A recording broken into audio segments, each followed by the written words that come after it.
이 상담사들께 연락을 드립니다. 그러면 대부분 하시는 말이 감정가의 60%, 낙찰가의 80% 정도 받는다고 해요. 그런데 저는 이 물건 얼마를 받았냐? 낙찰가 4억 7,700만 원이죠. 정확히 90% 여기 대출을 일으켰어요. 그러면 4억 7,700만 원을 대출을 내 돈 4,700만 원 정도 가지고 여기를 취득을 하게 된 거죠. 그러면 90% 받은 거 어떻게 90%를 받았냐?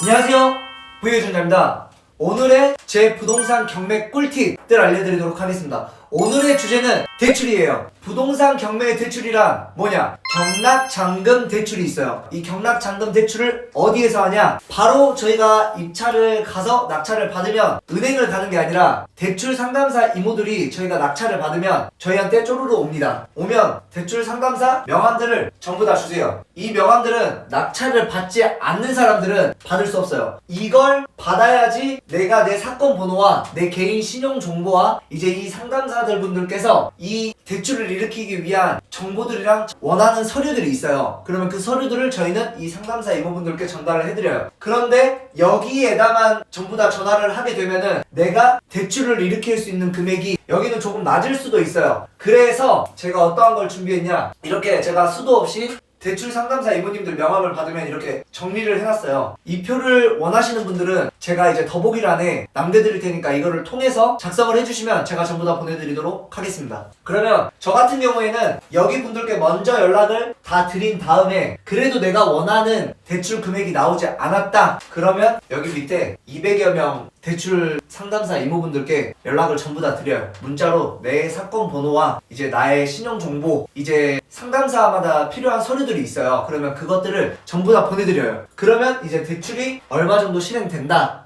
감정가의 60%, 낙찰가의 80% 각각 대출 자기의 상황에 맞게 다르단 말이에요. 그러면 이런 것들을 전부 다 제가 제출을 해드리면은 얼마 정도 나온다는데, 제 소득과 제 신용과 여러 서류들은 똑같잖아요. 그런데 대출 금액들은 전부 다 다르게 나와요. 대출 상담사 이모들마다. 이거 꼭 기억하세요. 제가 한 군데만 하게 돼서 이렇게밖에 안 나오는구나 이렇게 하시지 마시고 여러 상담사랑 이야기해서 내가 가장 많이 받을 수 있는 데를 받는 게 저는 좋겠죠? 이 이유는 제가 설명을 드릴게요. 왜 저는 대출을 많이 일으키냐 라고 생각을 하시면, 저 같은 경우에는 이제 전문 부동산 경매 투자자잖아요. 이렇게 됐을 경우에 대출의 레버리지를 가장 크게 활용을 합니다. 이 이유는 쉽게 설명을 하면, 제가 1억짜리를 낙찰을 받아요. 1억짜리를 낙찰을 받는다 이러면 90% 대출을 받으면 제 돈은 1,000만 원 정도 들어간다고 보시면 돼요. 이러면 90% 받았을 때 나는 1,000만 원으로 한 채를 사는 거잖아요. 쉽게 그냥 간단하게 설명을 드리는 거예요. 이러면 제가 제 투자금이 1억이라는 돈이 있으면 이 1억의 90%를 대출 받으면 10채를 살 수 있어요. 10채. 그러면 이 10채가 올라가는 속도가 1,000만 원씩이라고 하면은 1억이 올라가겠죠. 그런데 내 돈이 1억이 있다. 여기서 80%를 받게 된다. 그러면 한 채를 사는데 1억짜리를 사는데 8천만 원의 대출인 거죠. 그러면 제 돈은 2천만 원씩 들어가잖아요. 2천만 원씩 들어갈 때 내가 1억이 있으면 몇 채를 살 수 있냐? 5채 살 수 있습니다. 이러면 여기에서 1,000만 원씩 올랐다라는 가정하에 보면 여기서는 5천만 원이 오겠죠. 그러면 90%의 레버리지를 이용했을 때는 1억이라는 돈이 나한테 떨어지는 거고 80%의 대출을 받았을 때는 5천만 원이 떨어져요. 이거는 내가 부동산을 보는 눈이 상향선에 꽂혀 있을 때 보시면은 레버리지는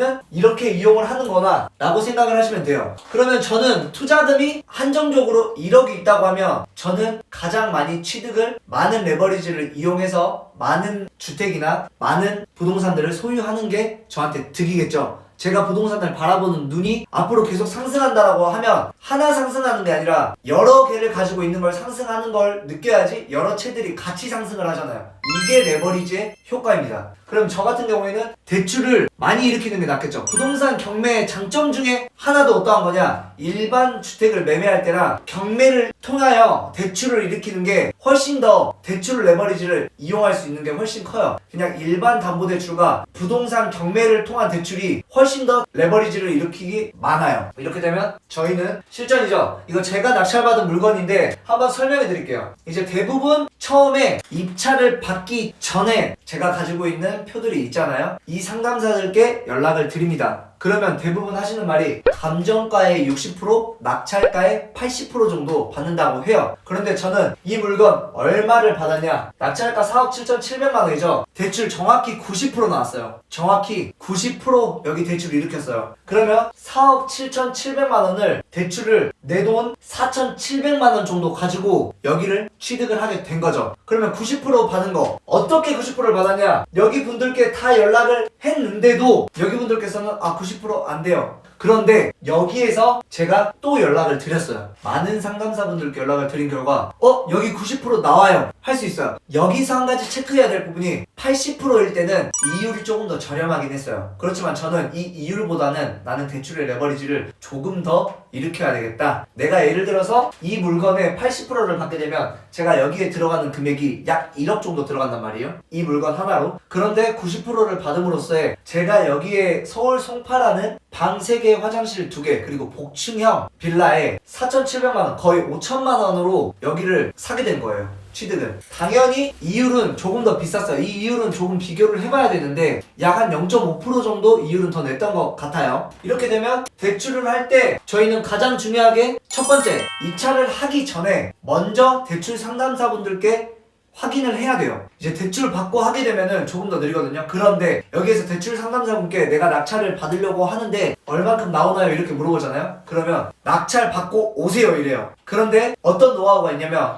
저 여기 소개받고 이런 식으로 했는데 저 정보분 해드릴 테니까 한번 좀 낙찰 정확히 얼마 정도 나오는지 알 수 있을까요? 이러면 조금 더 좋아져요. 이제 누구 소개를 통해서 아니면 제가 이제 이런 표들을 가지고 있으면 여기에서 뭐 듣고 연락을 했는데 혹시 대출 얼마나 나오냐 이렇게 하면 조금 더 반감은 줄어들 수 있어요. 이제 이거는 초보자분들이 대출이 정확히 얼마나 나올 수 있겠다라는 걸 확인할 수 있는 방법 중에 하나인데 내가 들어가고자 하는 입찰 물건이 있단 말이에요. 그러면 내가 들어가고자 하는 물건 등기부등본을 떼보면 근저당이라는 게 있단 말이에요. 근저당이라는 걸 확인을 하면 이 근저당이 어디 은행에서 일으켜져 있는지 확인할 수 있어요. 그러면 나는 그 은행을 찾아서 연락을 합니다. 이 물건 제가 뭐 경매 이런 게 아니라 매매를 하려고 하는데 여기에 대출 어느 정도 나와요 하면 여기서는 최대한 보수적으로 알려줘요. 그렇기 때문에 이 물건의 대출은 이만큼 나오는구나를 제가 알고 확인할 수 있어요.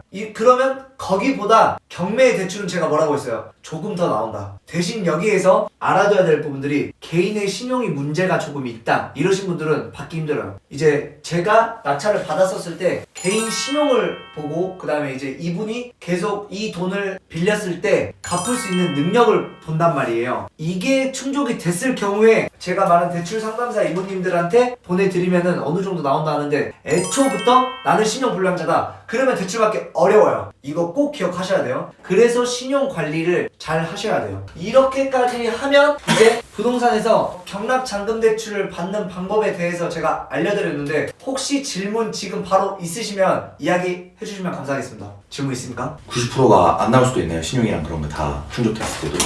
부의 유전자는 90%를 받았는데 저는 90%가 안 나오면 어떡해요? 안 나올 수는 있어요. 그렇지만 개인의 신용 정보와 개인이 부채를 내가 이 빌린 금액만큼 갚을 수 있는지의 능력을 많이 봐요. 이거에 따라서 90%가 되느냐 안 되느냐 그리고 내가 주택을 취득한 적이 있는지 없는지 까지도 대출 상담사 이모분들끼리 말씀을 해주세요. 이제 저희 구독자분께서 이런 질문을 하셨어요. 나는 무직이다. 그리고 나는 프리랜서다. 이렇게 하신 분들은 프리랜서는 프리랜서 이제 원천징수라는 거를 떼서 프리랜서도 소득이 잡힌 경우들이 있어요. 그런데 나는 프리랜서인데 소득이 없다. 들쑥날쑥하게 돼서 뭐 증빙을 할 수 있는 게 없다 하면 가장 중요한 게 신용카드라는 게 있어요. 이 신용카드를 사용을 한 내역들을 보면 이 신용카드에 대해서 금액들이 잡히잖아요. 그런데 내가 뭐 매달 200만 원씩 썼는데 어찌됐건 갚아요. 그러면 은행에서는 200만 원 정도에 쓰는 금액들은 갚는구나 라고 판단을 하게 돼서 이거를 은행에서 비교가 들어가요. 전달을 해주는 서류가 더 명확할수록 대출 상담사 이모분들께서 정확히 이야기를 해주세요. 그런데도 여기에서 한 가지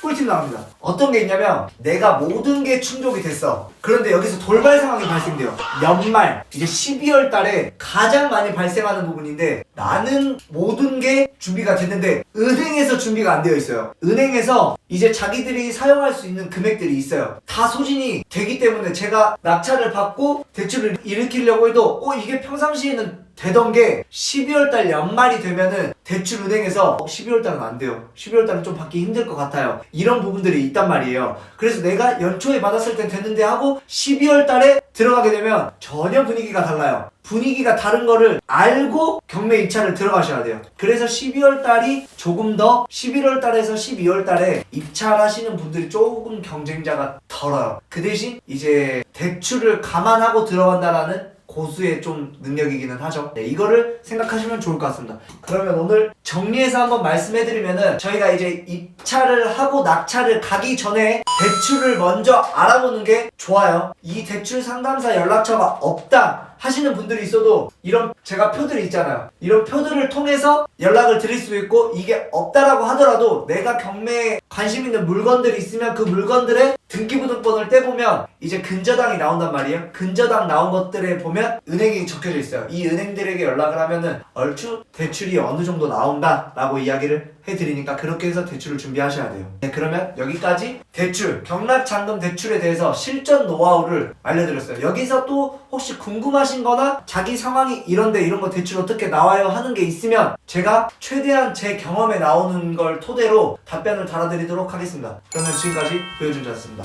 이 영상이 도움이 되고 유익하셨다면 구독과 좋아요 눌러주시면 감사하겠습니다.